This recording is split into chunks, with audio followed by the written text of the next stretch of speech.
Келесі тақырып оқушылар бізде ондық бөлшек деген тақырып. Бүтін бөлігі А үтір Б С түрінде бөлшек бөлігі дейді. Мына жақта берілген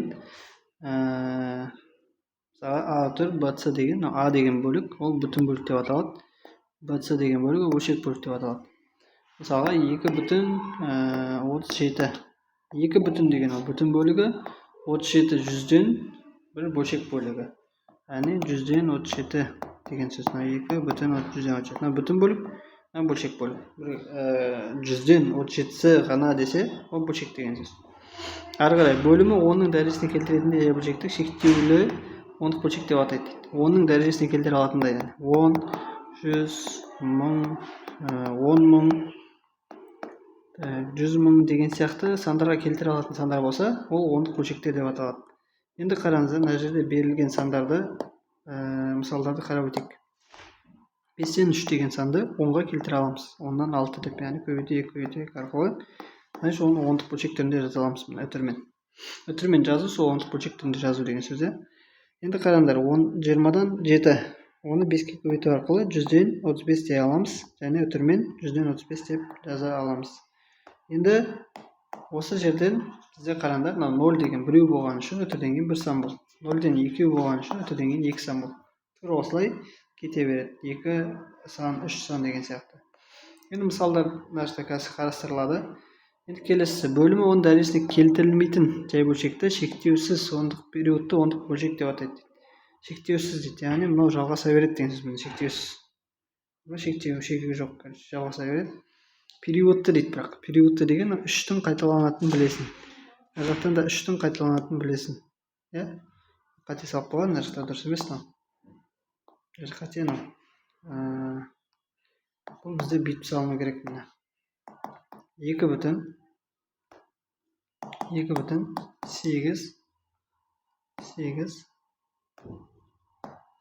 жақшада 3 қой. Жақшада 3 деп салыну керек. Неге? Өйткені периодта бұл 3. 2,8 периодта 3 деп оқылады. Енді қараңыздар, мына жақта шектеусіз периодты деген түсінікті. Шектеусіз деген, яғни тоқтай алмайды. Периодты деген бізде периоды бар, қайталанатын сан. Ондық бөлшек деген кәдімгідей үтірмен жаза аласың деген сөз.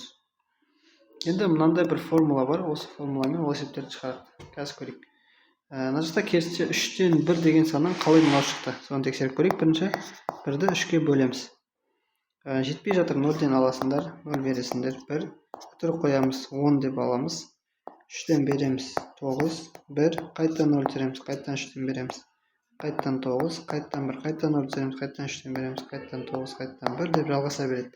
Демек, мынаны біз 3 қайталанған үшін жақшада 3 деп алуымыз керек. Периодта 3. 0 бүтін, периодта 3 деп оқылады. Периодта 3. Қайталанып жатыр 3 деген сияқты. 2,6-5 дегенді қалай былай жасады? 2,6-5 дегенді біз алттан неше деп аударып аламыз? Біз аударымды алдын сабақта үйрендік қой. Көбейту қосу арқылы 12, 17 деп аламыз. Демек, 17-ні 6-ға бөлу керекпіз. 2-ден береміз 12, 5, жетпей жатыр, үтір қоясыңдар, 0-ден бересіңдер, 0 түсіресіңдер, 8, 48-ді азайтамыз. 48-ді 2, 0-ден және 3-ті береміз, 18-ді азайтамыз. 18-ді, сосын қайттан 2, тура осылай жалғаса береді. Қайттан 0, қайттан 3-тен береміз, қайттан 18-ді азайтамыз. Қайттан 18-ді азайтамыз. Ондай нәрсе шығып қалды, қайттан. Осылай жалғаса береді ары қарай. Демек, мынау 2,8-ден 3 деп кете береді. Бұл жердегі 2,8 периодта 3 деп жазылады. Яғни 2,8 периодта 3 деп оқылады. Енді қарастырайық мысалдарды. Сұрақтар мынандай болады ортада. Жай бөлшекті ондық бөлшекке айналды дейді. Әрқайсысын айналдырып алайық. Біріншісі 2-ден 1 деген санды ондық бөлшекке. Яғни 10, 100, 1000, 10 мың жалғаса беретін сандарға келтіру керек. 10-ға келе ме? Бірінші тексереміз. 10-ға келеді екен. Значит, 5-ті көбейтіп алуымыз керек екі жаққа да. Сонда 10-нан 5 болады. Демек, 0 үтір 5 деп жаза аламыз. Келесі 4-тен 3 дейді. 4-тен 3-ті біз нешеге келтіре аламыз? 10-ға келе ма?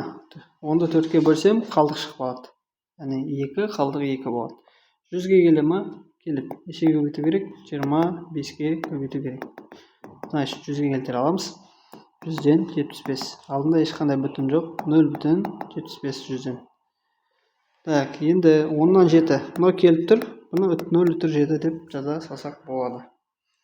Ары қарай келесі жай бөлшектерді ондыққа айналдырамыз дейді. Так, мынау берілген жай бөлшектерді ондыққа айналдырамыз.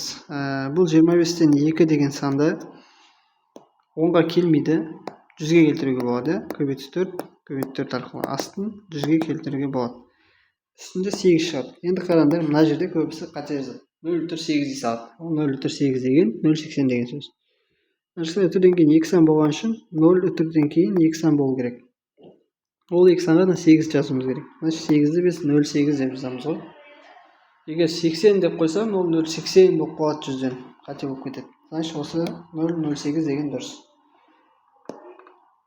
Келесі 5-тен 4 деген сан. 5-тен 4 деген санды біз ондық бөлшекке келтіру керек. 2-ден көбейтеміз. Так, 10 болады, және 8 болады. Сонда бізде 10-нан 8, 0 бүтін осындай жауап береміз. 125 және 12 деген сан. Бұл сандар бізде 125-ті келтіру үшін 10-ға келмейді точно, 100-ге келмейді точно, бұл 1000-ға келетін сан. 8-ге көбейту арқылы 1000-ға келтіруге болады. 1000-ға келтірдік. Мына 96 деген сан. Тура солай, үтірден кейін 3 0 тұр. Үтірден кейін 3 сан жазам. Ол 96 болу керек. 0,96 деп жазам. 960 деп қоймаңдар, қате болады. Мына жауап дұрыс. Енді салыстырыңыз дейді. Осындай есеп берілсе, және осыны салыстыруымыз керек. Бізде мынау не деген сөз? Бұл 1 бүтін 2, 3, жаңа айтқандай 4 деп жалғаса береді. Мына бізде 1 бүтін 2, 3, 4, ештеңе берілмесе 0, 0, 0 деп жалғаса береді. Мына бізде 1 бүтін 2, 34 деп жалғаса береді. Мына бізде 1 бүтін 234 деп жалғаса береді. Осыларды салыстыру керек. Бірінші бүтіндерін қарап шығамын. Бәрінің бүтіндері 1. Сосын өтеден кейін бірінші сандарды қараймын, бәрінде 2. Екінші сандарды қараймын, бәрінде 3.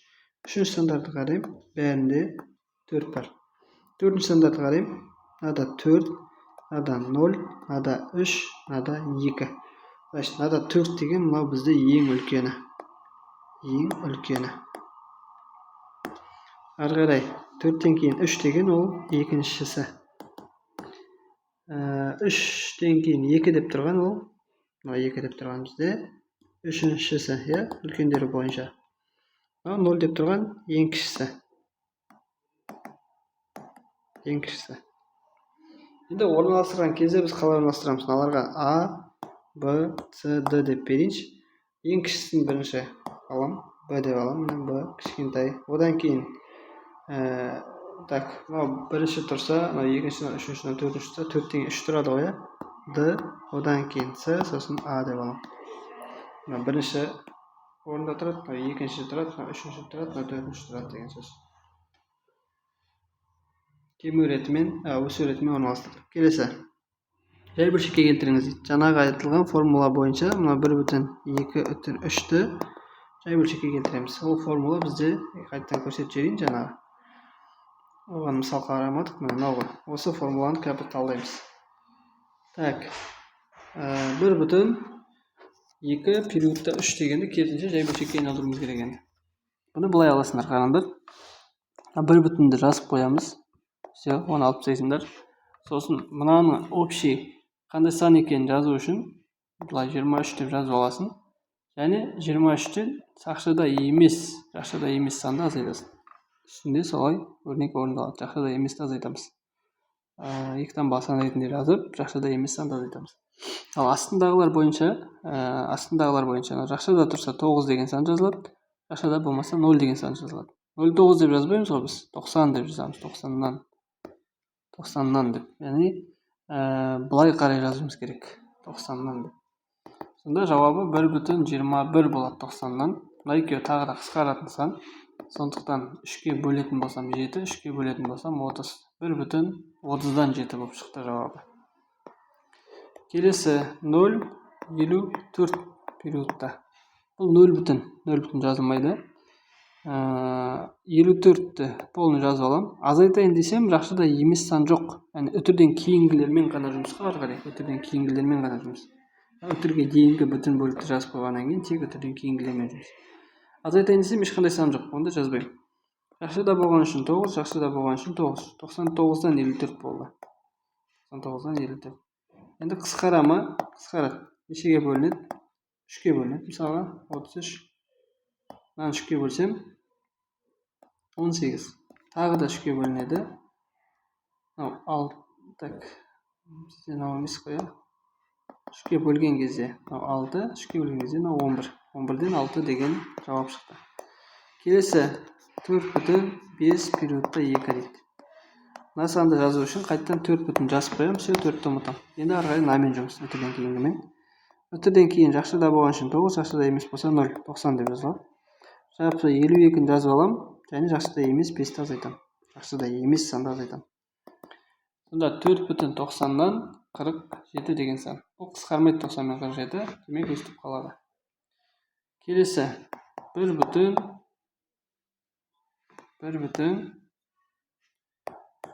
жақшыда 56. 1,4 периодта 56 ғой. Бұны біз қалай жазамыз? 1 жазып аламын. Все, ұмыттым. Енді біз жалпы мынаны 456-ны жазып аламыз. Жақшыда емес 4-ті азайтамыз. Яғни барлық есептерді түсіп шығара бересіңдер. Ары қарай жақшыда емес 0, жақшыдағы 9, жақшыдағы 9. Значит, бұлай қарай жазған кезде 990 деген сан шығады. 990-нан болады. Сонда 1,990-нан 452. Бұлар екеуі де нешеге бөлінеді? 2-ке бөлейін, бірінші асықпай.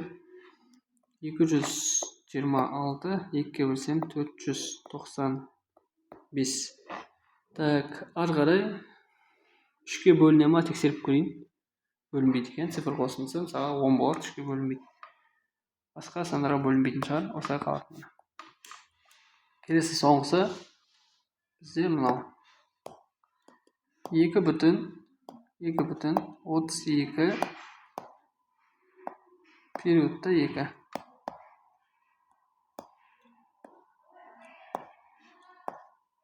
Так, жазып алдық. Енді осыны біз шығаруымыз керек 2,2. 2,2 жазып қоямын. Все, 2,2-ді еске алмаймыз енді. 322-ні жазып аламыз. Және жақшыда емес 32. Соны азайтамыз. Және жақшыда еместерге 0, жақшыдағы 9 болғанда бұлай қарай жазсам 900 деген сан шығады. Сонда жауабы 322-ден 32-ні азайтқанда 290 деген сан. 0-дерін қысқарт жерсем, яғни 10-ға 2-ін қысқарт жердім. 90-нан 2,29 болады. 2,29. Яғни кез келген берілген сандарды осылай жаза беруге болады. Мысалы, тағы бір мысал көрейін. 17,3 периодта 54 деген сияқты сан. Болсын. 17 жазам. Все, 17 ұмытам. 354 общий. Жақшыда емес 3-ті азайтам. Және 0, 9, 9 дейміз да, 990 дейміз. Сонда 17,990-нан 351 деген сан. Бұл сан бізде 3-ке бөлінбейді. Или бөліне ма? 3-ке бөлінеді екен, 9 болады екен, цифр қосылса. 17,3-ке бөлгенде 117, 3-ке бөлгенде 330 деген сан. Тағы да 3-ке бөлінеді, мына цифр қосқанда 9 шығып отыр. 3-ке бөлгенде 39, 3-ке бөлгенде 110.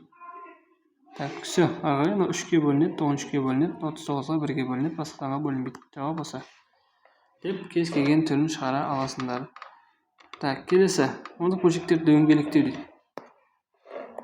Ондық бөлшектерді дөңгелектеу. Сан қай разрядқа дейін дөңгелектенетін болса, сол разрядтағы цифрдың астын сызыңыз. Мысалға, мыңдық үлеске дейін. Үлес деген нәрсе бар, қараңдар. Мына жақтың барлығы бізде үлес деп аталады. Үлес. Мына жақтары. Мына жақтары мына жақтары мысалы бірлік, ондық, жүздік, мыңдық деген мыналар міне. Мыңдық барлығын алайыншы. Мысалы біреуін алсақ. Мынау не нәрсе 2000 болып тұрған үшін мыңдық. Мынау 367 болған үшін жүздік. 67 болған үшін ондық. 10 штук алды бар деген сияқты. Мынау 7 деген ол бірлік. пограничный сандар сияқты айтылады. Анау 10-нан 9 болған үшін ол ондық, бірақ үлеспен. Ондық үлес деп аталады. Мынау 100-ден 93 болған үшін 3 деген жүздікте тұр ғой. Значит, жүздік үлес деп аталады. Мынауда 5 деген мыңдықта тұр міне. 3 нөлікі бар. 1, 2, 3 нөлікі бар. 3-ші нөлікте тұрған үшін ол мыңдық. Бірақ үлеспен. Яғни үтірден кейінгілер үлеспен аталады. Мынау 10 мыңдық. 10 мыңдық үлес. Үлес деген бір бөлік деген сияқты тоже. Енді дөңгелек дейміз, қараңдар. Астырылған цифрдың оң жағында орналасқан цифрды 5 цифрымен салыстырыңыз. Яғни мен ауызша түсіндіре салайын. Мысалға, мыңдық үлеске дейін. Мыңдық үлес деген жаңағыдай 1 0, 2 0, 3 0 мыңдық үлес болатынын дөңгелектедім. Сол санға дейінгілердің бәрін жазып аламын. Бәрін жазып қоямын. Мына сан өзгере ма, жоқ па білуіміз керек 5. Одан кейінгі тұрған сан егерде 0, 1, 2, 3, 4 болса, ол өзгермейді. Осы 5 болып қала береді. Ал 5, 6, 7, 8, 9 болса, ол өзгереді. Не нәрсеге өзгереді? 5 деген сан тұрғанда 6-ға өзгереді. Яғни басқаша айтқанда, 52 деген сан 50 мен 60-тың арасындағы сан. 50 ма 60 па деген сұрақ қой. Сонда 50-ге ауысты. Білдіңіздер ма? Келесі жүздік үлеске дейін. Значит, жүздік үлес деген бізде не нәрсе? Үлес деген үшін екінші нөлік. 3 деген сан өзгере ма? 3-ке дейін бәрін жазып қоямын. Енді 3-ке дейін бәрін жазып қоямын да 3-ке дейін 3-ті тексерем. Яғни бұл деген 352 деген санды тексереміз ғой. 350-400 деп. 350-400. Қайсысына жақын деген сияқты тексеріледі. 400-ге жақын, сол үшін 400 деп жазылды міне. Көрдіңіздер ме? Немесе 0 жазып керек емес, 4 деп жаза саласың просто. Неге 4 деп жаза саламын? Өйткені 5 тұр. 5 тұрса 3 4-ке ауысады. 3 келесі санға ауысады. Келесі ондық үлеске дейін дейді. Ондық үлеске дейін. Ондық деген үлес деген үшін үтіден кейін бірінші сан. 10 деген санда 1 нөлік қой. Значит, бірінші сан. Бірінші санға дейін бәрін жазып аламын. 9-ды өзгертем ба, жоқ па тексерем. Ол үшін 3-ке қарай саламын. 3 тұрған үшін 9 өзгермейді. Все, значит 9 бен бірге қалады. Мына нөліктерді жазып керек емес. Мысалға 2,5 деген мен 2,50 деген екеуі тең. 500 болса да тең болады. Қысқартылады нөліктері потом. Так, бірлікке дейін дейді. Бірлікке дейін деген мына жақта бірлік деген сан 7. Осының барлығын жазып қоямын да 7 9-ға қарап өзгере ма, жоқ па қараймын. Өзгереді, 8-ге ауысты міне. Білдіңіздер ма? 8-ге ауысты. Так, келесі ондыққа дейін. Ондық деген бізде қайсы? Бірлік, ондық міне. Осы ондыққа дейін получается 23 жазып қоямын. 6 өзгере ма, жоқ па қараймын ғой. 2300, яғни 2300 бүйтіп алсам 60 па, әлде 70 па деп қараймыз ғой. Сонда 70 болады екен. 7-ге ауысады. 7 тұрған үшін 7 тұрған үшін плюс 1 7 және 0 деп жазу керекпіз. Келесі жүздікке дейін дейді. Жүздік деген қай жерде? Бірлік, ондық, жүздік. Мынау 2367 ма? 300 ба, 2400 ба деген сұрақ қой. 2400 болады жауабы. 2400. Осылай жалғастыра береміз. Так. Ал есептерді көрейік. Мынау берілген сан 548 бүтін 3769 10 мыңнан. Мыңдық үлеске дейін дейді. Үлес деген қайда? Мыңдық үлес деген өтірден кейін үлестер болады. 10, 100, 1000, 3-ші нөл. Мынау деген сан өзгере ма, өзгермей ма деп тұр. 9 тұрған үшін ол өзгереді. Яғни мына жерде тұрған кезде артындағы санды 60 па, 70 па деп қарай саласыңдар. Ол 70 деп, 7-0 деп өзгереді. Или басқаша айтқанда, мынаның жауабы бізде былай. 5, 4, 8, 3, 7, 6, 7 деп ауысады, и все. Осылай қалады. 70 деп жазсаңдар болады, 7 деп жазсаңдар да болады. Өйткені 0 жазып керек емес. Жүздік үлеске дейін дейді. Жүздік үлеске дейін деген мынау 7 деген сан өзгере ма дейді. 6 тұрған үшін, яғни біз айттық қой 5, 6, 7, 8, 9 деген сандар тұрса, ол өзгереді. Ауысып кетеді келесі санға. 8-ге ауысады. Значит, 548, 38 деп ауысады. 548 и 38 деп ауысады. 7 емес 8 болып кетеді олар. Одан кейінгілерді жазып керек емес. Бізге жүздік үлеске дейін деген жүздік үлеспен тоқтау керек. Ары жалғаспау керек деген сөз. Мына берілген саны дөңгелек деген сөз. 10-дық үлеске дейін. 10-дық үлес деген бізде 9 деген сан. 9 өзгере ма енді? 8-ге байланысты өзгереді. Қалай өзгереді? 9 10 деп өзгереді. Бірақ 10 деп өзгергенде мына 1-і мынаған қосылып кетеді ғой. Значит, бұның жауабы 130 деген сан болады. 130 деген сан болады. 130 бүтін 0 ғой. В общем, 10 дегенді білдіреді, 0 деген. Сонда 130 деген сан болады. Енді бірлікке дейін дейді. Бірлікке дейін бірлігінде тұрған 9 деген сан ғой. Сол өзгере ма 9 тұрған үшін тоже өзгереді. Қайтадан 130 болады олар. Ол да 130 болады. 129,9 деген 129,9 деген жоқтағанда 130 деген сөз ғой.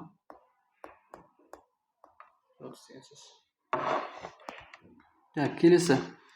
Дөңгелек теңіз 10-дыққа дейін. 10-дық деген бізде бірлік болса, 10-дық. 4 деген сан өзгере ма? 7. В общем, 43 деген сан 40 па, әлде 50 ма деп отыр ғой? 40 болады. 7040 деген сан. 7040 болып 4-тен балсан жазу керек обязательно. Жүздікке дейін дейді. Жүздік. Мынау жүздігі. Бірлік, 10-дық, жүздік. 0 өзгере ма жоқ па? Получается, қалай айтып тұр? 7043 деген 7000 ба или 7100 ба дейді. 043 қайсына жақын? 7000-ға жақын ғой. Сосын жауап 7000 болады. Түсінді? Өзгермейді, короче. 0 ма? 0 болып қала береді, бірақ мыналарды да 0-ге ауыстырады да. Келесі иррационал сандар. Иррационал сандар шексіз, еще периодсыз ондық бөлшек түріндегі сандар. Шексіз, получается, тоқтай алмайды дейді. Еще тоқтай алмайтын сандар міне. Мына сандар бізде шексіз, еще периодсыз. Неге периодсыз? Ода тоқтайтын жері жоқ. Қашан тоқтайтын білмейсің. Ол үшін ол периодсыз болады. Мына жерді қараңдар, мысалы шексіз тоже, шексіз, период жоқ еще қайталанатын сан болса, хотя бы қайталанатын еді 41 деп 71 деген сияқты. Шексіз ол, еще периодсыз. Жаңағы рационал санмен айырмашылығы 0,4 жақшада 3 деген сандар болды ғой. Ол 0,4 жақшада 3 деп. Бұл да шексіз, бірақ периодпен еді ол. Шексіз периодпен болса ол рационал сан болады. Шексіз еще периодсыз болса ол иррационал сан болады. Пи саны, Е саны, түбір асты 2 деген санды ашқан кезде бізде осындай сандар шығады. Енді мысалға қараңыздар. Иррационал сандарға мысалдар қазір береміз. Түсіндік деп ойлаймын, андай тоқтай алмай кете беретін сандар ғой. Мысалға тағында не бар? Түбір астында 3 деген сан бар. Ол 1,7 и дальше кете береді, тоже тоқтай алмайды. Түбір астында 5 деген сан бар. Түбір астында 6 бар. Енді қараңдар, түбірдегі сандардың барлығы деп ойлап қалады. Түбірдегі 4 деген сан 2 деп сан шығады. Периоды бар, тоқтап тұр. 2 болып. Значит, бұл иррационал емес, бұл рационал сан болады. Рационал сан болады. Мынау бізде иррационал сан. Мынау да иррационал сан. Өйткені нақты қандай сан екенін білмейсің да.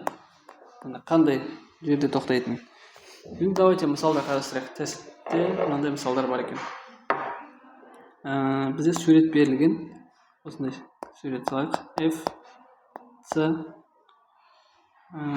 Бізде C-ны 1 деп алады екен. Арасын бүйтіп бөліп тастайық. Мынау 2, M деген әріп. Сосын мынау 3, мынау D деген әріп. Және 4, мынау E деген әріп. Бізге сұрақ 2 түбір астында 3 деген сан сәйкес келетін нүкте қайсы дейді. Мына жерлерде қайсының арасында орналасқан дейді. Жаңағыдай 2, мынаның 2 көбейту түбір асты 3 екенін білеміз ғой. 1,7 екенін білсеңдер, бұны 3,4 деп сразу таба аласыңдар. Жуықтағанда қандай мән беретінін білсеңдер. Соның барлығын калькуляторда білу үшін былай. 1,7 получается көбейтілген 1,7 деген жуықтағанда 3-ті береді. Сол үшін де ол солай болып тұр. Мысалы түбір асты 4 деген 2 көбейту 2 ғой. 2 деген сан ғой түбір асты 4 деген. Сонда 2 көбейту 2-ден шықты бұл ма? 2 көбейту 2. түбір асты 3-ті тоже 1,7 көбейту 1,7-тен шығып тұр деген сияқты. 3,4 деген енді мына ортасы болса, так. D деген сан где-то мына жерде емес, мына жақта тұр екен ғой. Мына жақтан 3,4 деген D болып тұр, именно мына жерде тұрады дейді да. Мына жерде тұрған, линияда тұрған жоқ, ровно. Мына жерде тұр D. Біз екеуінің ортасында. 3,4 5-ке жетпейді, значит осы жерде. Немесе басқаша былай істейміз. Мынау бізде 2 түбір асты 3 дейді. Бұл демек түбір асты 4 және түбір асты 3 деген сөз. 2-ні түбір астына кіргізерсем. Сонда түбір асты 12 деген сөз. Енді әрқайсысын түбір астына салып шығамын. Мысалы түбір асты 1, түбір асты 4, түбір асты 9, түбір асты 16. Кете бер. Түбір асты 12 деген осы аралықтарда. Және мына екеуінің арасында ровно не бар түбір астында?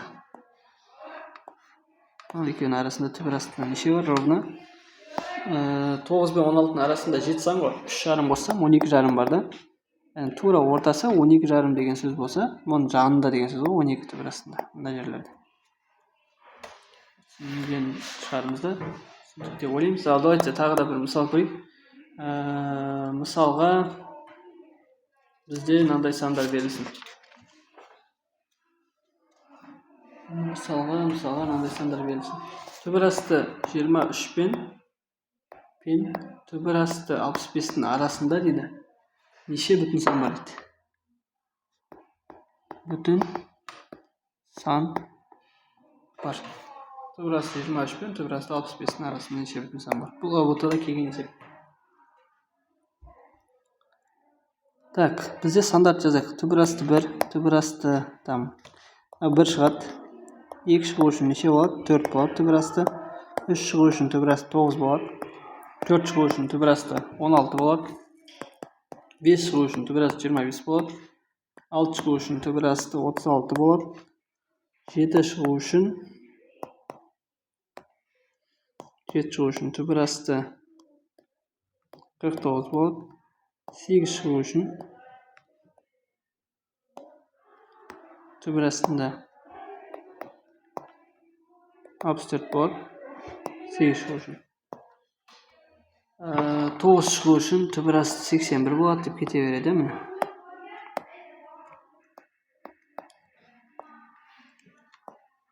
Осы сандардың квадраттары ғой. Енді түбір асты 23 пен түбір асты 54-дің арасында, 65-дің арасында қайсылар бар? Міне, мыналар бар да. Осылар бар. Значит, 5, 6, 7, 8 деген сандар бар. 4-еу бар дейді. Неше бүтін сан бар? 4-еу бар дейсіңдер. Жауапқа. Так, осымен аяқталды. Ондық бөлшектер. Мына жақта қалып қойған есептер бар екен. Соны шығарып жіберейік. Сонымен ше. Так, жаңағы бөлшектерге аралас санды көбейтілген кезінде жаңа айтқандай қысқартып жіберуге болмайды. Бұны біз айналдырып аламыз. Аралас сандарды қысқарта алмайсыңдар. 2-ден 5 деп айналдырып аламыз, және 5-тен 3 деп аламыз. Сосын минус 10-нан айналдырған кезде аралас санды бұрыс санға 13 болады. 5-тер қысқарады. Сонда 2-ден 3 қалды. 2-ден 3 қалды. Және 10-нан 13 қалды. 10-нан 13 қалды. Енді 2 мен 10 деген санды ортақ бөлімге келтірген кезде 10-ға келеді. Мынаған 5 көбейтем, мынаған да 5 көбейтем. Сонда 10-нан 15 азайту 13, 2 деген сан шығады. Yani 0,2 деген жауап болады. Келесі есеп. Так, ана жерде де бөле алмаймыз. Бөлу үшін аралас санды бұрыс санға айналдыру керек. 8-ден көбейту және қосу 24-ті 3-ке 27 болады. Бөлу тұрған үшін көбейту қойылады. Және мына сан орын алысады. 12 және 7. Так, енді қысқартылатын сандарды іздейміз. Қай екі санды қысқартып жіберуге болады деген сияқты. Так, бізде 12 мен 8 қысқартып болады. 4-ке бөлем 2, 4-ке бөлем 3. Басқа сандарды бөлуге болмайды. Значит, астын көбейте салам. 14, үстін көбейте салам. 81. Әлі аралас санға айналдыратын болсам, 81-ді 14-ке бөлу керек. 6,14-тен 84 болып кетеді. 6 бермейміз онда. 5 береді екенбіз. 70 болады, сонда 11. 5,14-тен 11 болады.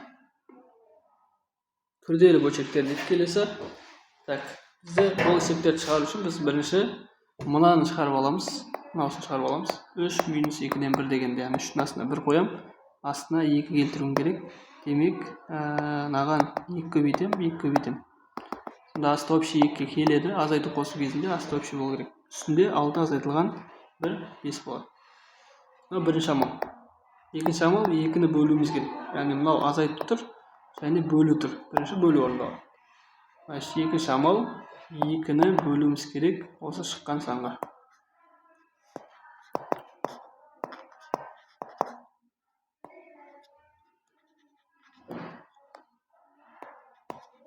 Сонда 2 көбейтілген, 2 деген санасына 2 бөлі 1 деп жазылады.